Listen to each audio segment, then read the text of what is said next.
ఒక strong independent women. చాలా వరకు ఆమె పోరాడి మరి ఒక్కతే ఉండి అక్కడ రాజ్య పరిపాలన చేయడం లాంటివి. కానీ ఓటమి అనేది తనతో పాటు ఇలా రావడం చాలా బాధాకరం అని చెప్పొచ్చు.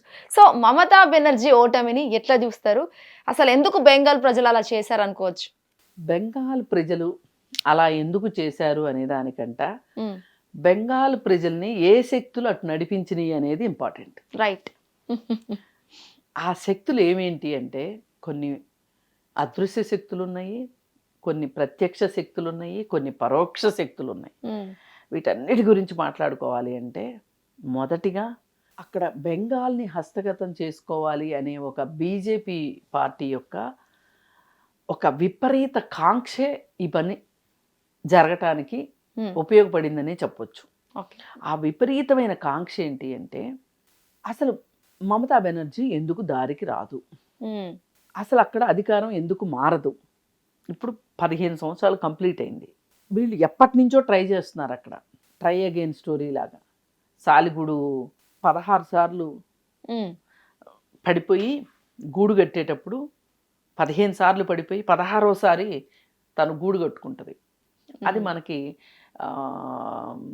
పర్సనాలిటీ డెవలప్మెంట్ లాంటి చోట ఎవరైనా పదే పదే ఓడిపోతుంటే మనలో ఉత్సాహాన్ని నింపటం కోసం ట్రై అగైన్ అని చెప్పి సాలిగూడుని సాలిడ్ని మనకి స్పైడర్ని ఎగ్జాంపుల్గా చెప్తారు. అట్లా వీళ్ళు స్పైడర్ లెవెల్లో ట్రై అగైన్ చేశారని చెప్పొచ్చు బెంగాల్ విషయంలో. ఏ రాష్ట్రాన్ని హస్తగతం చేసుకుంటానికి కూడా ఇంత ఎక్సర్సైజ్ చేయాల బీజేపీ పార్టీ. ఈ బెంగాల్ కోసమే అంత ఎక్సర్సైజ్ చేశారు. ఆ ఎక్సర్సైజ్ ఎలా చేశారు అంటే ప్రజలలో పనిచేసి ప్రజలతో మమేకమయ్యి ప్రజలని నమ్మించి ఒప్పించి ఓటేయించుకోలే వాళ్ళు. చాలా షార్ట్ కట్లో వెళ్ళి ఏం చేశారు అంటే ఎలక్షన్ కమిషన్ ద్వారా, ఈడీ ద్వారా, ఐటీ ద్వారా, ఈ ఎలక్షన్ కమిషన్ తీసుకొచ్చిన సర్ అనే ఒక విధానం ద్వారా, అలాగే మమతా బెనర్జీ చేసిన తప్పుల్ని లిస్ట్ అవుట్ చేసుకొని ఆ తప్పుల వల్ల ఎవరెవరైతే బాధితులుగా ఉన్నారో వారందరితోటి చర్చోపచర్చలు చేసి వాళ్ళందరికీ ఒక అండదండగా ఉండి వెన్ను తట్టి వాళ్ళందరికీ మేము ఉన్నాము అనే ఒక భరోసా ఇచ్చి వాళ్ళు ఈ గెలుపును సాధించగలిగారు బీజేపీ. అన్నిటికన్నా ముఖ్యంగా చూసుకోవాల్సింది ఏంటి అంటే సర్ అని ఒకటి తీసుకుని వచ్చారు. అదేంటి అంటే ఓటర్ లిస్టు ప్రక్షాళన. ఈ ఓటర్ లిస్టు ప్రక్షాళన బీహార్లో చేశారు, దాదాపు అన్ని రాష్ట్రాల్లోనూ చేశారు, మహారాష్ట్రలో చేశారు, ఇప్పుడు వెస్ట్ బెంగాల్లోనూ చేశారు, ఆఖరికి తమిళనాడులో కూడా చేశారు. అయితే ఇది ఎందుకు చేస్తున్నారు అంటే వాళ్ళు బలపడాలి అనుకుంటే వాళ్ళకి తెలుసు ముస్లింలకి బీజేపీ పార్టీ ప్రత్యర్థి పార్టీ అనే ఒక నానుడి ఉంది సమాజంలో. వాళ్ళు ముస్లిమ్స్కి వ్యతిరేకం. అసలు మీరు ఈ దేశం కాదు మీది, మీ ముస్లిం రాజులు దండెత్తి మా దేశానికి వచ్చారు, వచ్చి ధనాన్ని, బంగారాన్ని, వజ్ర వైడూర్యాల్ని, మా సంపదనంతా కొల్లగొట్టారు మీరు అని చెప్పి వాళ్ళ మీద, పైగా మీరు వచ్చి ఇక్కడ మత మార్పిళ్ళు చేస్తున్నారు, ఇట్లా రకరకాలుగా అసలు ఈ దేశం మీద కాదు మీరు పోండి అనే ఒక మాట తప్పితే వాళ్ళ నోట్లోంచి ఒక మాట ఉండదు. అయితే అంత ముస్లిం వ్యతిరేకంగా ఉన్న వాళ్ళు ఉన్నందుకు ముస్లిం ఓటర్లని వేయాలి అనే ఒక పథకాన్ని తీసుకొచ్చారు. అంటే ఇక్కడ మత రాజకీయం అప్లై చేశారు అనుకో. ఖచ్చితంగా మత రాజకీయం. అసలు వాళ్ళు ప్రతి సభలోనూ జై కాళీమాత, జై భారత్ ఇట్లాంటి నినాదాలు ఇవ్వటం దగ్గర నుంచి వాళ్ళు చెయ్యని పని లేదు. అసలు మనం ఈ సర్ గురించే తీసుకుంటే మొత్తం బెంగాల్లో 95 లక్షల ఓట్లని తొలగించారు. ఈ 95 లక్షల్లో కొంతమంది చనిపోయిన వాళ్ళు ఉంటారు, కొంతమంది అసలు అక్కడ లేకుండా ఉన్నవాళ్ళు ఉంటారు, ఇట్లా రకరకాల వాళ్ళు ఉంటారు. అలాంటి ఓట్లని తీసేశారు. అది తప్పు కాదు. ఎప్పుడైనా ఆ మాత్రం రేషనలైజేషన్ జరగాల్సిందే, హేతుబద్ధంగా తీసేయవలసిన వాళ్ళని తీసేయాల్సిందే. కానీ ఇంకొంతమందిని 65 లక్షల మంది వాళ్ళు సరి అయిన ఆధారాలు సమర్పించలేదు అని చెప్పి ఆ 65 లక్షల ఓట్లు తీసేశారు. ఆ 65 లక్షల్లో 65% ఓట్లు ముస్లింలవే. అంటే ముస్లిం ఓటర్లని వీళ్ళు తగ్గించేశారు. ప్రతి నియోజకవర్గంలోనూ కొన్ని ఓట్లు కీలకంగా ఉంటాయి, అది కొన్ని ప్రాంతాలను బట్టి. ఒకప్పుడు అసలు వెస్ట్ బెంగాల్లో వాళ్ళకి గెలుపే లేదు, పోటీ చేసినా ఓడిపోవటమే. చాలా సంవత్సరాలు ఒకే ఒక్క ఎమ్మెల్యే అభ్యర్థి ఉండేవాడు, ఆ తర్వాత పోటీ చేసినా గెలవలేదు. ఆ తర్వాత ఈ టీఎంసీతోనే పొత్తు పెట్టుకొని వాళ్ళు ఏం చేశారు, ఒక ఎంపీ సీటు సంపాదించారు. అలా అలా అలా అలా అలా నెమ్మదిగా టీఎంసీలోకి చొచ్చుకుని వెళ్ళిపోయి టీఎంసీలో వాళ్ళందరినీ బీజేపీలోకి లాక్కున్నారు. ఇవాళ టీఎంసీ అవినీతికర పార్టీ, టీఎంసీ అవినీతికర పార్టీ అని మాట్లాడతారు పొద్దున్న లేస్తే. ఆ అవినీతికర పార్టీలో నుంచి వాళ్ళని మీరెందుకు తీసుకున్నారు? తీసుకోకూడదు కదా. అంటే ఇప్పుడు వాళ్ళ పార్టీ మారగానే వీళ్ళు పునీతులు అయిపోతారా? ఈ స్ట్రాటజీ దేశం అంతా పాటిస్తున్నారు వాళ్ళు. అలా బలాన్ని పెంచుకున్నారు. అలా బలాన్ని పెంచుకుని మొన్న ప్రతిపక్షంగా ఉండి 2021 ఎలక్షన్స్లో, అసలు నిజానికి 2021లో వెస్ట్ బెంగాల్లో ఎలక్షన్ చేయకూడదు లెక్క అయితే, ఎందుకంటే కరోనా నడుస్తుంది, బాగా ఉధృతంగా ఉంది కరోనా.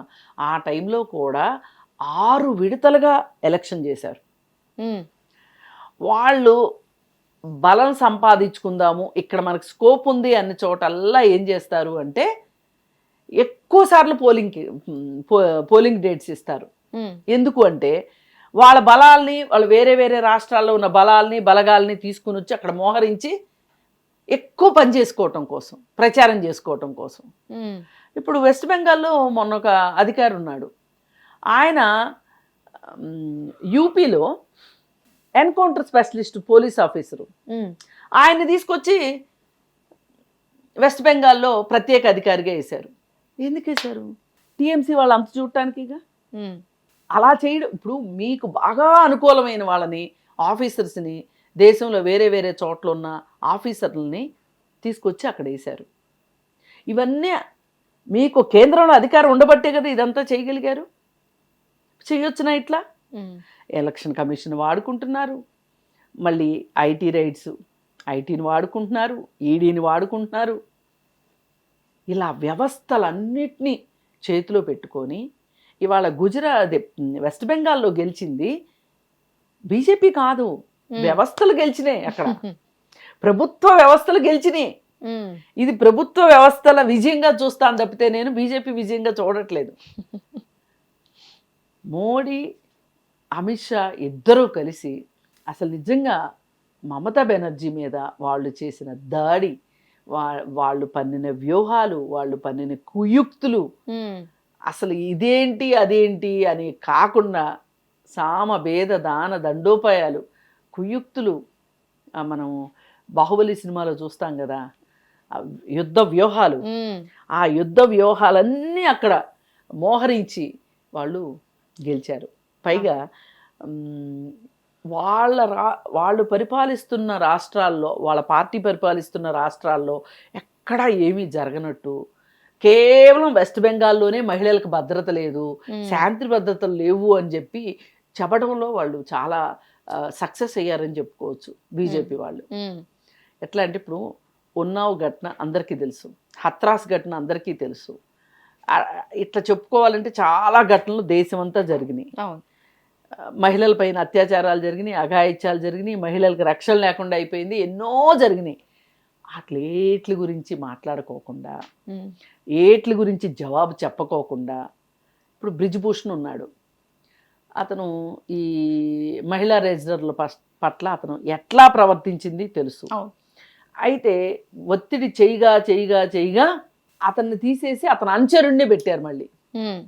దీనికి ఏం చెప్తారు సమాధానం బీజేపీ వాళ్ళు?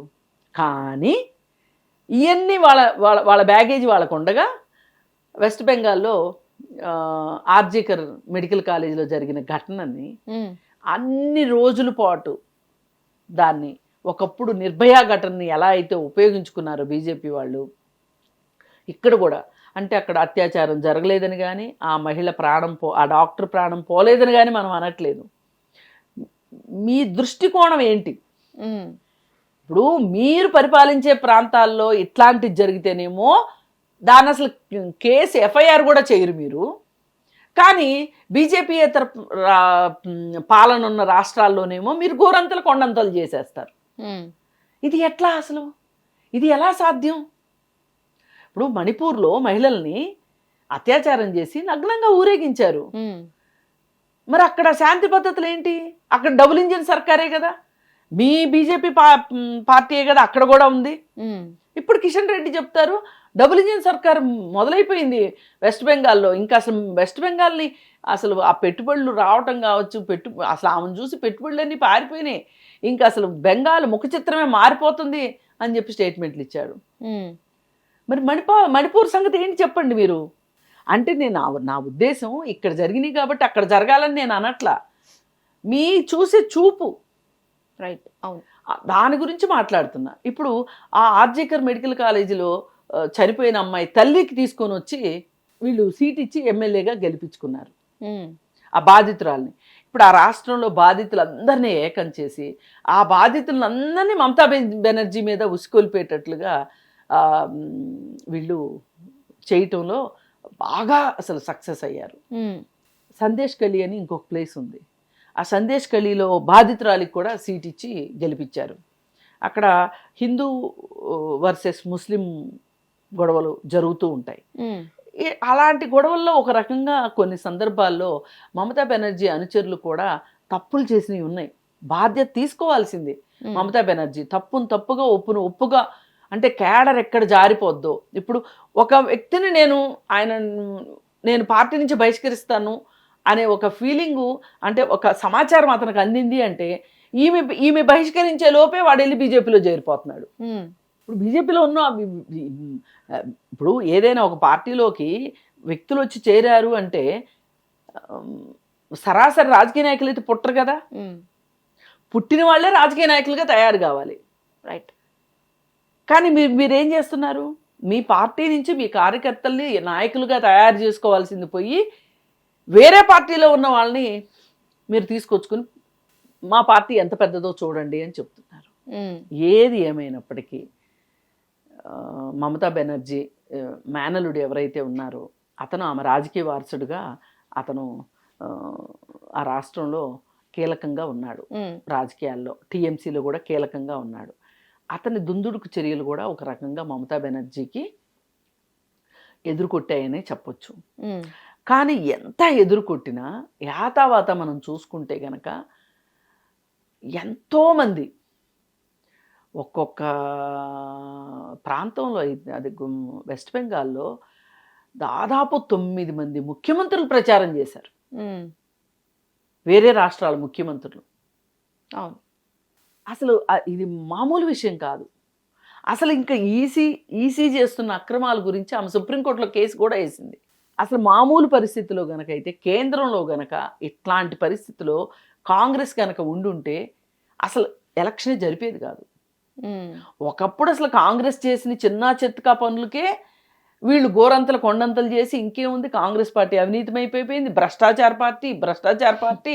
అక్కడ మహిళలకి ఏమంటాము రక్షణ లేదు, సంరక్షణ లేదు, ఏమీ లేదు, ఈ దేశం ఎడిపోతుంది అని గోల చేసి 2014కు ముందు నిర్భయ ఘటన జరిగిన తర్వాత ఢిల్లీలో నిరాహార దీక్షలు చేసి, రిలే నిరాహార దీక్షలు చేసి అసలు కాంగ్రెస్ పార్టీ అధికారంలోంచి దింపిందాకా నిద్రపోలేదు చాలామంది మామూలు జనాలు కూడా. కాంగ్రెస్ అంటే చాలు, అసలు కాంగ్రెస్ ఈ దేశాన్ని అమ్మేస్తుందని, అదని ఇదని రకరకాల మాటలు మాట్లాడి నానా గందరగోళం చేసి కాంగ్రెస్ వ్యతిరేకత తీసుకొచ్చే విషయంలో బీజేపీ పార్టీ కృతకృత్యురాలైందని చెప్పొచ్చు. అట్లా కాంగ్రెస్ను పక్కకు పంపించి వీళ్ళు 2014 నుంచి 2026 వరకు వీళ్ళు పరిపాలన చేసుకుంటూ వస్తున్నారు అని అంటే దాదాపు 12 సంవత్సరాల నుంచి వీళ్ళు పరిపాలన చేస్తా ఈ 12 సంవత్సరాల్లో వీళ్ళు ఏం చేశారు అంటే వీళ్ళు సమాధానం చెప్పలేరు. మరి 12 సంవత్సరాలుగా ఈ దేశంలోనే ఏమీ చేయలేని వాళ్ళు వెంటనే వెస్ట్ బెంగాల్లో ఏం చేస్తారు? వెస్ట్ బెంగాల్లో అంత హడావుడిగా ఏం చేస్తారు? అసలు నిజంగా మాట్లాడితే ఆ మహిళా బిల్లు అనేది దాన్ని మొన్న పార్లమెంట్లో పెట్టి దానికి వీళ్ళందరూ సహకరించలేదు, వీళ్ళందరూ మహిళా వ్యతిరేకులు అని ఒక ప్రచారం చేసుకొచ్చారు, ఫేక్ ప్రచారం. అది ప్రజలు బాగా నమ్మారని అయితే నేను అనుకోను. ఏది ఏమైనప్పటికీ కూడా అబద్ధాలు ప్రచారం చేయటంలో కావచ్చు, ఏ ప్రాంతంకి వెళ్తే ఆ ప్రాంతం వేషం వేయటంలో కావచ్చు, మోడీ అమిత్ షా ఇద్దరూ కూడా వాళ్ళు పిహెచ్డి చేశారనే చెప్పొచ్చు. ఆ విధంగా గెలిచారు తప్పితే ఇదైతే మటుకు నైతిక విజయం అయితే కాదు. ఇది అసలు గెలుపే కాదు నా దృష్టిలో. కేవలం వాళ్ళకి సాంకేతికమైన గెలుపుని గెలిచారు కానీ వాళ్ళు నైతిక విజయం కాదు ఇది. అలా అని మమతా బెనర్జీ ఏ తప్పులు చేయలేదు, పరిపాలన అంతా అసలు ఏమంటాము సువర్ణాధ్యాయము ఆవిడదంతా అని చెప్పి అనడానికి కూడా లేదు. లోటుపాట్లు ఉన్నాయి. కానీ బీజేపీ వేరే రాష్ట్రాల్లో చేస్తున్నది అంతకంటే ఘనకార్యాలు ఏమీ చేయట్లేదు. గెలిచిన పార్టీని అధికారంలోకి రానివ్వకుండా చేస్తోంది. ప్రభుత్వాలని పడగొట్టడంలో కావచ్చు, వాళ్ళ ప్రభుత్వాలను ఏర్పాటు చేసుకోవటంలో కావచ్చు, పూర్తి ప్రజాస్వామ్య విరుద్ధంగా వాళ్ళు ప్రవర్తిస్తా మమతా బెనర్జీ ప్రజాస్వామ్య విరుద్ధంగా వ్యతిరేకంగా పనిచేస్తుంది అని ఒక ప్రచారాన్ని తీసుకెళ్ళగలిగారు సక్సెస్ఫుల్గా. దానికి మీడియాని వాడుకున్నారు బాగా. అలాగే బాధితులు చెప్పాను కదా, ఇలా ఇంకా చాలామంది ఈ 15 ఏళ్లలో బాధితులుగా ఉన్న వాళ్ళని చాలామందిని వెతికి పట్టుకొని మమతా బెనర్జీకి వ్యతిరేకంగా పనిచేసేటట్లు చేయటంలో కూడా బీజేపీ పార్టీ ఒక రకంగా చూసుకుంటే ఎలక్షన్ చేయడం అంటే నేను ఇందాక అన్నాను బూత్ లెవెల్ నుంచి పై లెవెల్ వరకు వాళ్ళు ఏది ఏమైనా చాలా ప్లాన్డ్గా, చాలా స్ట్రాటజికల్గా మన వ్యూహం తప్ప ఉప్ప, న్యాయమా అన్యాయమా వాళ్ళకి సంబంధం లేదు. వాళ్ళకి అర్జునుడికి చెట్టు మీద పెట్టలో చెట్టు మీద పెట్ట కన్ను కనిపించినట్టు వీళ్ళకి ఎంతసేపు ఆ సీఎం పీటవే కనిపించింది.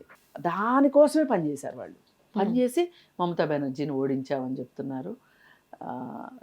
ఎట్టి పరిస్థితుల్లో బాగా గమనించిన తర్వాత అదైతే మట్టుకు మమతా బెనర్జీ అన్నట్లుగానే ఇది నైతిక విజయం కాదు అని చెప్తుంది. ఇది కేవలం సాంకేతిక విజయం అని చెప్తుంది. తన మాటలతో నేను పూర్తిగా హిట్ టీవీ యాప్, ఇందులో short news, live news, entertainment shows, movies, digital magazines తో పాటు మీ జిల్లా వార్తలను కూడా ఫ్రీగా చూడొచ్చు. ఇంకెందుకు ఆలస్యం, వెంటనే హిట్ టీవీ యాప్ ని డౌన్లోడ్ చేసుకుని ఫ్రీగా ఎంటర్టైన్మెంట్ పొందండి. Hit TV app. Hit TV app. Please download hit TV app. Hit TV app ని ఫ్రీగా డౌన్లోడ్ చేసుకుని ఎంజాయ్ చేయండి. మీకు నచ్చిన ఎంటర్టైన్మెంట్ కోసం హిట్ టీవీ యాప్ ని ఫ్రీగా డౌన్లోడ్ చేసుకుని ఎంజాయ్ చేయండి. హిట్ టీవీ యాప్ ని డౌన్లోడ్ చేసుకుని ఆస్వాదించండి, ఆశీర్వదించండి. ఇంతమంది సెలబ్రిటీలు హిట్ టీవీ యాప్ ని డౌన్లోడ్ చేసుకోండి అని చెప్తున్నారంటే ఎంత మంచి యాప్ ఆలోచించండి. అమెరికా అమెరికాలో చదవాలనుకునే వాళ్ళకి విశ్వసనీయమైన పేరు మన శౌర్య కన్సల్టెన్సీ. UK లో 1 year masters, UK లో 1 year masters, 2 years work permit up to 5 years visa. Contact Saurya Consultancy. Contact 89851 89851.